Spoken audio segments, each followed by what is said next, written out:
Good morning, Emmanuel Church. I hope you're having a lovely day, be it morning, afternoon, evening, or whatever time you're getting to watch this. My name is Danny Mutisia, and I'm part of Emmanuel Church. This morning, we're going to be looking at going to the heart of the issue as we have been over the last few weeks.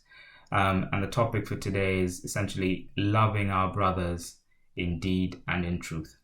And we're going to be drawing from the book of First John, chapter 3, verses 16 to 18, and taking our lesson from there this morning. So in the book of First John, generally, one of the topics that's addressed is that of love as it pertains to the daily lives of Christians.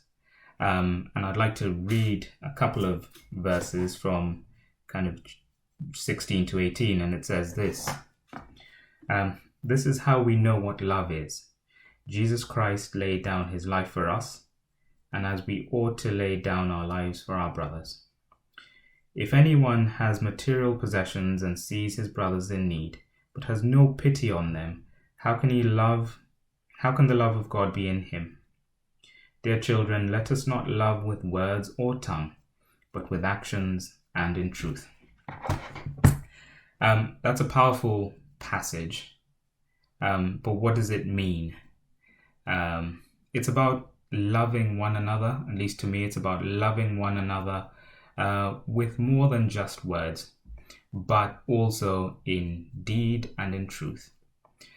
Words can be a powerful tool to build others and to encourage others, and we should definitely use our words to show love and encouragement and build others up. But the challenge in the passage today is to do more than just use our words. It's to show our love in action and to put in practice our words, or to put our words in practice. But what does that look like? Well, I guess in today's world, I'm not sure how likely we are to be called upon to lay down our lives for other people in the way that Jesus laid his life down for us. In fact, I'm pretty sure most of us would be terrified at the prospect of doing that. I know I would.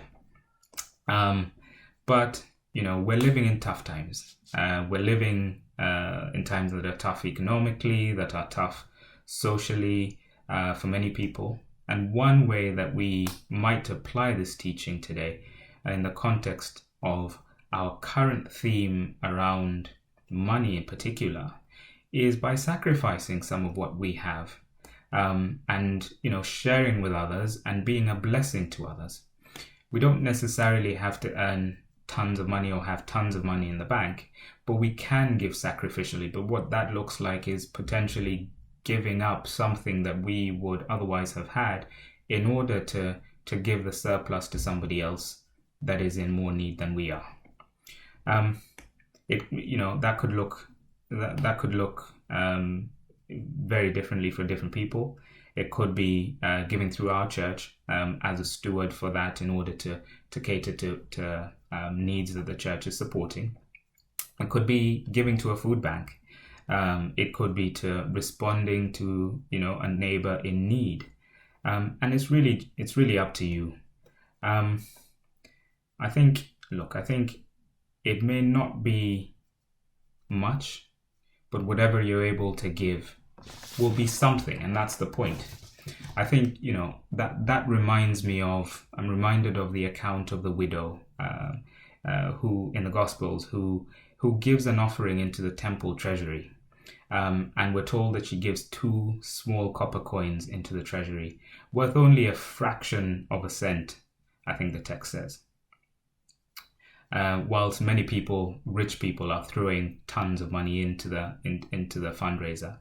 And when Jesus sees this, he generally says that her generosity is more, or she's put more than others have.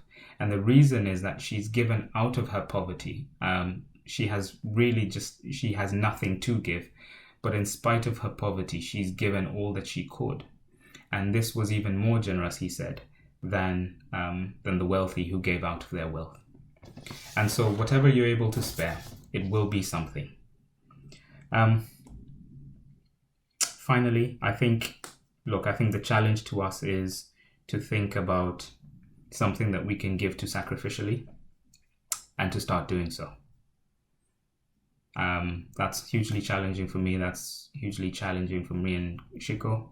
And I hope that we can all kind of learn from that as well. Thanks.